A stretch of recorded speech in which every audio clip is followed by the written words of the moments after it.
দুর্নীতি যে কি হয় সেটা এখন বুঝতে পারছি, এতদিন বুঝতে পারিনি দুর্নীতির মানেটা কি। দলটা অ্যাকচুয়ালি ভেতরে কে চালাতেন, মমতা বন্দ্যোপাধ্যায় না অভিষেক বন্দ্যোপাধ্যায়? সামনে ছিলেন দিদি, পেছনে ছিলেন অভিষেক। মিস্টার ব্যানার্জি, আপনাকে আমি জানিয়ে রাখি, রচনা বন্দ্যোপাধ্যায় একমাত্র হিরোইন পশ্চিমবাংলায় যে মিস্টার বচ্চনের সাথে কাজ করেছে, আপনি বোধহয় জানতেন না। যে বলে যে ফরেন রিটার্ন, হাওয়ার্ড ফাওয়ার্ড, কত গল্প গল্প শুনি, মুখের ভাষা শুনে তো মনে হয় যে জানি না কোন ক্লাসের মহিলা, আমি বলতে পারবো না।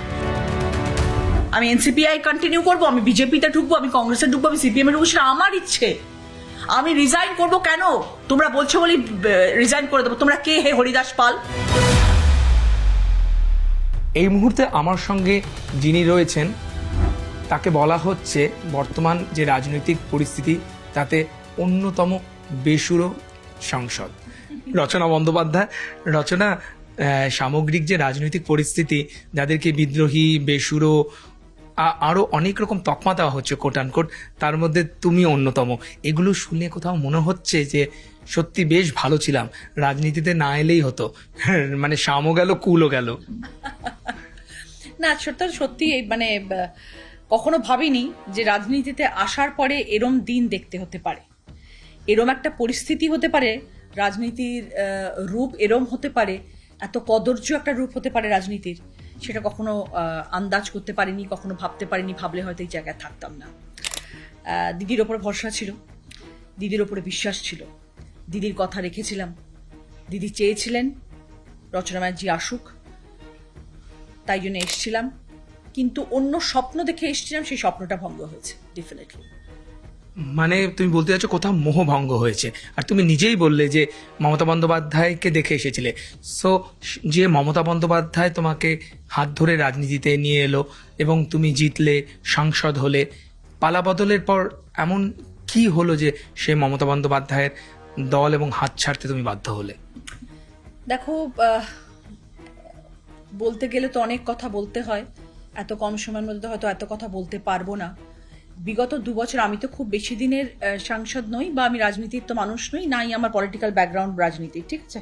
তো আমি 2 বছরের যখন আমি রাজনীতিতে এলাম এবং যখন আমি দেখলাম যে মানুষ আমার উপরে বিশ্বাস রেখে আমাকে ভোট দিয়েছেন এবং আমি ভোটে জয়ী হয়ে আসলাম, তখন আমার মনে এটাই হয়েছিল। এবং মানুষের থেকে আমি যা ফিডব্যাক পেয়েছিলাম যে গত 5 বছর তো আমরা সেই অর্থে কোনো রকম কাজকর্ম কিছু দেখতে পাইনি আমাদের বিধানসভায়।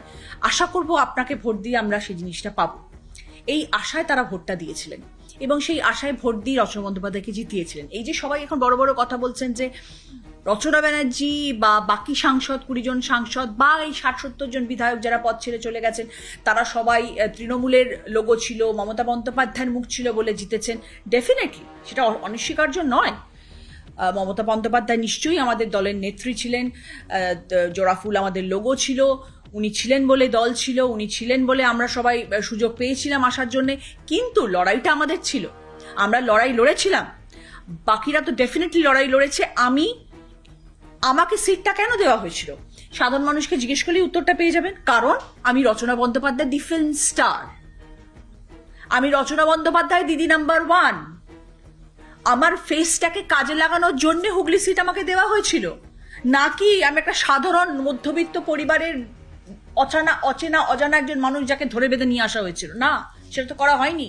তাহলে কেন করা হলো? একটা হারা সিটকে জেতানো হয়েছে। 2019 সালে রত্না দেনা সেই সিটে হেরেছেন, তারপর সেখানে লকেট জয়ী হয়ে এসেছিলেন এবং লকেট জয়ী হয়ে আসার পরে Locket is a very efficient political leader, আমার থেকে সিনিয়র সে পলিটিক্যাল, নিশ্চয়ই সেই সম্মানটুকু তাকে দেওয়া উচিত। এবং তাকে হারানোর জন্যে দিদির দরকার ছিল এমন একটা নাম, এমন একটা ফেস যে লকেটের পাশে গিয়ে দাঁড়াতে পারে।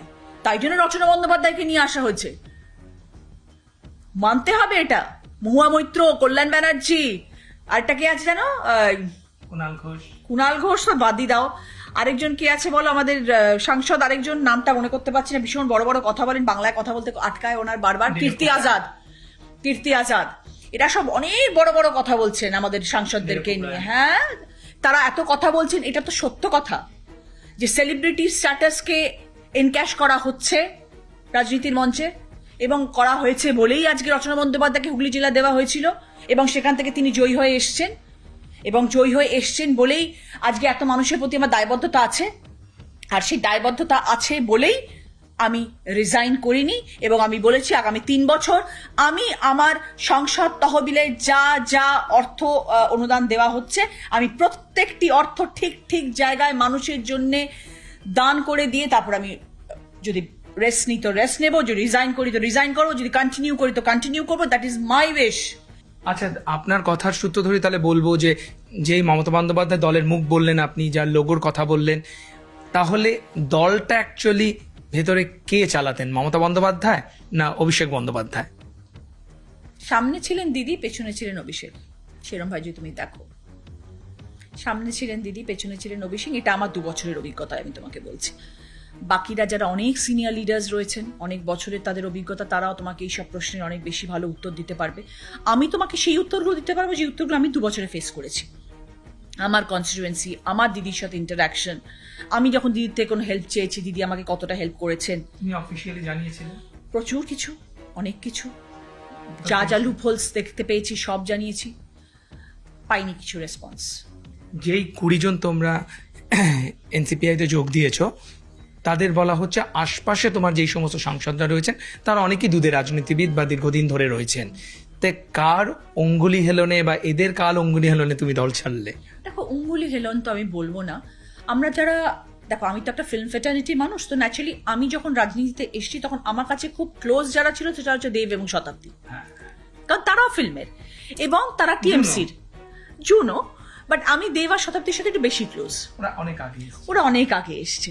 তো আমি যখন রাজনীতিতে এলাম তখনও কিন্তু আমি এদের দুজনের সাথে বেশি কমিউনিকেট করেছি, কারণ দেব তো এক তো আমার নায়ক, দেব ওপরে থাকে আমার নেবার, সবকিছু মিলিয়ে ভেরি ক্লোজ টু দেব। আর জিন্দাদি মানে শতাব্দী রায় আমার অত্যন্ত কাছের।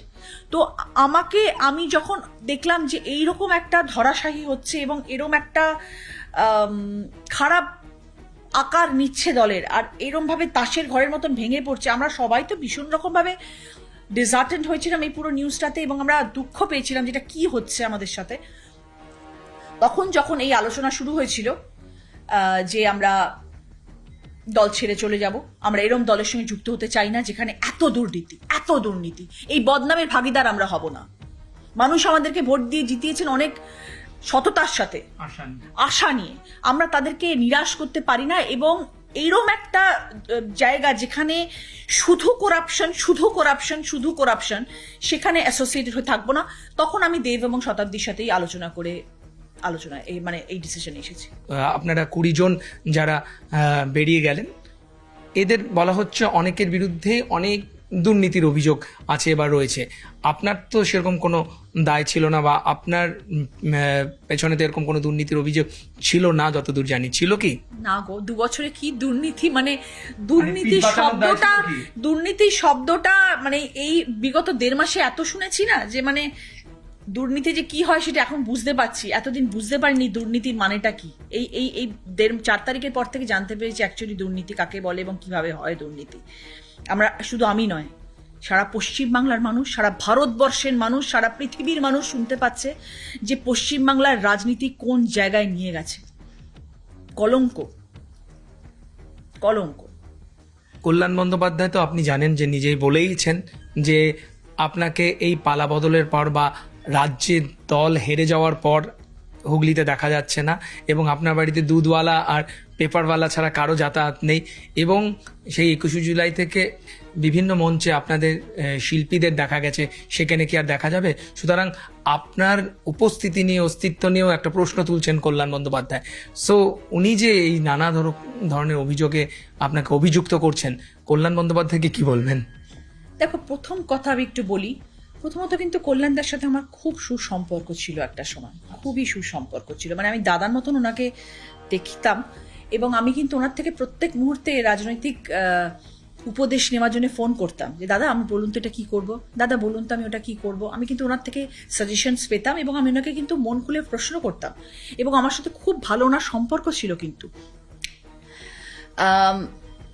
তারপরে আমি দেখলাম যখন আমার চুচুড়াতে সমস্যা শুরু হলো এবং ওই এক্স বিধায়কের সঙ্গে যখন রাজনৈতিক মতবিরোধ শুরু হলো, তখন সবাই হয়তো এটা জানেন না, এটা আপনাদেরকে জানিয়ে রাখি, এই কল্যাণদাই কিন্তু আমাকে এই বিধায়কের সম্বন্ধে বলতে শুরু করলেন যে ও সেই, এর সাথে বেশি কথা বলবি না, ওর দিকে বেশি ইয়ে করবি না, ওকে আমি বুঝে নেব, ও বেশি সুবিধের নয়। এটা কিন্তু কল্যাণদা আমাকে অ্যাডভাইস করেছিলেন রিগার্ডিং অসিত মজুমদার। ইয়েস, তখন আমার মাথায় ঢুকতে শুরু করলো যে কল্যাণদার মতন মানুষ যখন অসিতদাকে নিয়ে কথা বলছেন, তার মানে সত্যি হয়তো কিছু গন্ডগোল আছে। এবার আমি অসিতদাকে কনফ্রন্ট করতে শুরু করলাম যে যা হোক, যা এই আমি এই ব্যাপারে আর যেতে চাইছি না, বিকজ এগুলো ভীষণ জল ঘোলা হয়ে গেছে, এগুলো নিয়ে আমি কথা বলতে চাই না। কিন্তু তারপরে আমি দেখতে শুরু করলাম যে হঠাৎ করে কল্যাণদা নিজের কনস্টিটুয়েন্সি ছেড়ে দিয়ে আমার কনস্টিটুয়েন্সিতে এসে হাত মেলাতে শুরু করিয়ে দিলেন।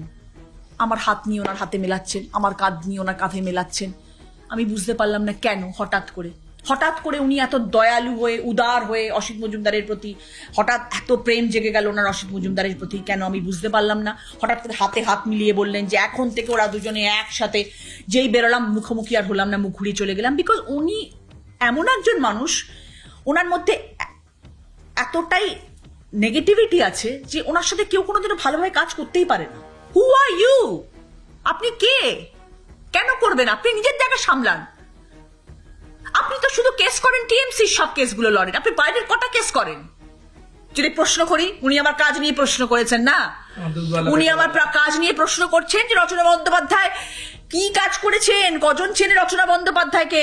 মিস্টার ব্যানার্জি, আপনাকে আমি জানিয়ে রাখি, রচনা বন্দ্যোপাধ্যায় একমাত্র হিরোইন পশ্চিমবাংলায় যে মিস্টার বচ্চনের সাথে কাজ করেছে, আপনি বোধহয় জানতেন না জিনিসটা। এবং শুধু তাই নয়, 7খানা ল্যাঙ্গুয়েজে কাজ করেছে, 150-র উপরে ছবি করেছে, আপনি বোধহয় জানতেন না। এবং এই যে ফ্ল্যাটটা আপনি বলেছেন না, আরবানাতে থাকতে গেলে যোগ্যতা লাগে, সেই যোগ্যতা রচনা বন্দ্যোপাধ্যায় অর্জন করেছে, টিএমসিতে কাজ করে নয়। এটাও, এই বার্তাটাও যাওয়া খুব দরকার ছিল। এবং উনি আরো একটা জিনিস বলেছেন যে আমার বাড়িতে এখন কেউ আসে না, পেপারওয়ালা দুধওয়ালা আসেন। আপনি কি করে জানলেন দাদা? আপনি কি আমার আরবানার কেয়ারটেকার? নিচে বসে থাকেন সারা রাত্রি ধরে পাহারা দেওয়ার জন্য যে রচনা ব্যানার্জি বাড়িতে কে এসে বেল মারে দেখার জন্য? Very strange. আপনি অনেক সম্মানের, নিজেকে এই লেভেলে নিচে নামাবেন না। আপনাকে লোকে দুচ্ছাই করছে। ফেসবুকের কমেন্টসগুলো পড়ে দেখুন, আপনার পোস্টে যে কমেন্টসগুলো আছে সেগুলো আপনার পড়ে দেখবেন যে আপনার সম্বন্ধে লোকে কে কি লিখছে। এটা তো তোমার লোকসভার আন্ডারে, সেখানে তৃণমূলের এই ভরাডুবি হলো কেন? এটাও একটা কথা বলি, তৃণমূল কেন জিততে পারলো না বিধানসভা? সবকটা মানুষ মুখ ফিরিয়ে নিয়েছে, বিকজ কোনো জায়গায় কোনো রকম উন্নয়নমূলক কোনো কাজ নেই। শুধু ভাতা পাওয়া, যে 1700 টাকার ভাতা আর কন্যাশ্রী সাইকেল, আজ সবুজ সাথী আর বার্ধক্য ভাতা, এই নিয়ে মানুষ খুশি হননি, মানতে হবে। এই নিয়ে মানুষ খুশি হননি, যার জন্য কোনো জায়গায় জিততে পারেননি। কোনো জায়গায় জিততে পারে। আপনারা এই প্রশ্ন তুলতেই পারেন যে অন্যান্য জায়গায় তো হার হয়েছে, তাহলে চুচুড়াতেও হার হয়েছে। তো চুচুড়াতে কেন হার হলো? এত বড় বড় দিগ্গজ মাথারা রয়েছেন। কল্যাণ ব্যানার্জি কি ওখানে এত প্রচার করলেন, অসিত মজুমদারের মতো লোক ওখানে এত প্রচার করলেন, তারপরেও দেবাংশু হেরে গেল।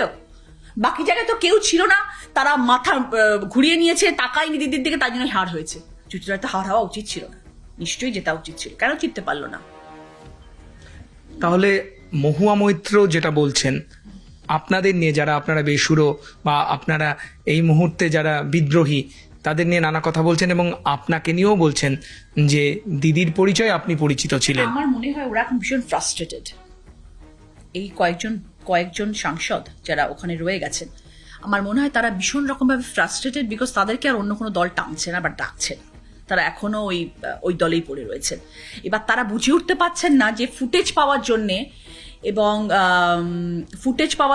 এবং সোশ্যাল মিডিয়াতে থাকার জন্য কি বললে, কতক্ষণ ধরে ইন্টারভিউ দিলে মাইলেজ পাওয়া যাবে এবং নিউজে থাকা যাবে, তাই জন্য এরা যা পাচ্ছে মুখে তাই কথা বলে যাচ্ছে। এদের আর কোনো কাজ নেই এখন এই মুহূর্তে। বলে যে ফরেন রিটার্ন, হাওয়ার্ড কত গল্প শুনি, মুখের ভাষা শুনে তো মনে হয় যে জানি না কোন ক্লাসের মহিলা, আমি বলতে পারবো না। আর ওনার সম্বন্ধে বোধহয় আমি শুনেছিলাম, যদিও আমি খুব নতুন, তোমরা বেশি ভালো জানবে, তোমরা সোশ্যাল মিডিয়া হ্যান্ডেল করো, প্রেসের লোকজন, পার্লামেন্ট থেকে ওনাকে চুরির দায়ে বাদ দেওয়া হয়েছিল যতদূর আমি শুনেছিলাম। আমার কানে এসেছিল, আমি তখন পার্লামেন্টে ছিলাম না, কিন্তু আমি এটা শুনেছিলাম যে চুরির দায় বোধহয় ওনাকে বাদ দেওয়া হয়েছিল। তো যাদের পেছনে এত স্ট্যাম্প লাগা রয়েছে, তারা এত বড় বড় কথা বলে, তাদের চুপ থাকা উচিত। কুণাল ঘোষও ছাড়ছেন না, তিনি বলছেন যে রচনা বন্দ্যোপাধ্যায় এখন দিদি নাম্বার 1, ছেড়ে দিয়েছেন বা তাকে ছাড়িয়ে দেওয়া হয়েছে, এই জন্য তার অফুরন্ত সময়, তাই তিনি অনেক কথা বলতেই পারেন। তোমার বলে অফুরন্ত সময়, তুমি এখন শুধু আরবানা আর এয়ারপোর্ট দিল্লি এইটুকুনি তোমার পরিধি বা গণ্ডি। দেখুন, উনি কি বলছেন সেটা দিয়ে আমার কিছু যায় আসে না, কারণ ওনাদের এখন অফুরন্ত সময় এত ইন্টারভিউ দেওয়ার জন্য। আমরা তো খুব কম ইন্টারভিউ দিই গো, ওনারা এত ইন্টারভিউ দেন, মানে ওদের তো কোনো কাজ নেই এই মুহূর্তে, না জেলায় কাজ, না অফিসে কাজ, না বাইরে কাজ, লোকে রাস্তায় বেরোলে ডিম ছুটছে কুণাল দাকে। তো উনি ঘরে বসে রয়েছেন ভয়ের চোটে, এখন বেরোচ্ছেনও না। তো ঘরে বসে উনি যতটুকু ইন্টারভিউ দেওয়া সেটাই ইন্টারভিউ দিচ্ছেন, এবং উনি ভাবছেন যে বাকি কাদের কাদের ধরে ধরে বলা যায় কার কাজ আছে কার কাজ নেই, কারা কাজ করছে কারা কাজ করছে না। আগে লোকে কি বলতো, রচনা বন্দ্যোপাধ্যায় ফিল্ম অ্যাক্ট্রেস, রচনা বন্দ্যোপাধ্যায় এখন থেকে পলিটিশিয়ান। কেন রিজাইন করব? কিসের জন্য রিজাইন করব? এই আটজন এমপি বলছে বলে? কে তারা? আমি যখন প্রচার করেছি তোমরা ছিলে নাকি ভাই আমার সাথে প্রচারে, যে রচনা ব্যানার্জিকে ভোটটা দাও? আমি ভোটটা পেয়েছি, মানুষ আমার উপর বিশ্বাস রেখেছে, সেই বিশ্বাসটা আমাকে ফিরিয়ে দিতে হবে, সেই দায়বদ্ধতা আমার মানুষের উপরে আছে, সেই কাজটি আমার 3 বছরে করে দিয়ে যেতে হবে। তাই জন্য আমি রিজাইন করব না। আমি 29-এ কি ভাববো আমি রিজাইন করবো কি করবো না? আমি এনসিপিআই কন্টিনিউ করবো, আমি বিজেপিতে ঢুকবো, আমি কংগ্রেসে ঢুকবো, আমি সিপিএম এ ঢুকবো, সেটা আমার ইচ্ছে। আমি রিজাইন করবো কেন? যখন আমাকে মানুষ ভোট দিয়েছে এবং আমি সেই ভোট পেয়ে জিতেছি, এবং আমি মানুষের জন্য 3 বছর কাজ করে দিয়ে তারপরে যাব। তোমরা বলছো বলি রিজাইন করে দেবো? তোমরা কে হে হরিদাস পাল? লাস্টলি যেটা বলা, যেটাতে না ফিরলেই নয়, যে এই এত আলোচনার মধ্যেও বা রাজ্যে পালা বদলের পরেও আমরা দেখেছি যে তুমি তো দিল্লি গিয়েছো এবং দিল্লিতে বিজেপি নেতৃবৃন্দর সঙ্গেও তোমার দেখা হয়েছে, সাক্ষাৎ হয়েছে। এই নবগঠিত সরকার বা পশ্চিমবঙ্গের এই পালা বদল বা এই নতুন সরকার বা যে বিজেপি সরকার রয়েছে, মুখ্যমন্ত্রী রয়েছেন, তার উদ্দেশ্যে তুমি কি বলবে? দেখো, আমরা ভীষণ রকমভাবে আশাবাদী, এবং আগামী দিন আমরা আশা করছি ভীষণ রকমভাবে আমূল পরিবর্তন আসবে পশ্চিমবাংলায়, যেটা আমরা বিগত 15 বছরে দেখতে পাইনি, 50 বছরে দেখতে পাইনি। সেন্ট্রালের সরকার এবং স্টেটের সরকার 50 বছরে তো হয়নি, ডাবল ইঞ্জিন সরকার তো 50 বছরে হয়নি। আমি কেন 15 বছর বলবো? 50 বছরে আমরা উন্নয়ন দেখিনি, আজকে সেই উন্নয়ন আমরা দেখতে পাবো, এবং আমরা ভীষণ রকমভাবে আশাবাদী। আমরা চাইছি আগামী দিন খুব ভালো হোক, আমাদের পশ্চিমবাংলার মানুষ আনন্দে থাকুক, সুরক্ষিত থাকুক। অনেক অনেক ধন্যবাদ, থ্যাংক ইউ সো মাচ। কথা বলছিলাম রচনা বন্দ্যোপাধ্যায়ের সঙ্গে, ক্যামেরায় খোকন দাসের সঙ্গে মানুষ বসাক, নিউজ 18 বাংলা।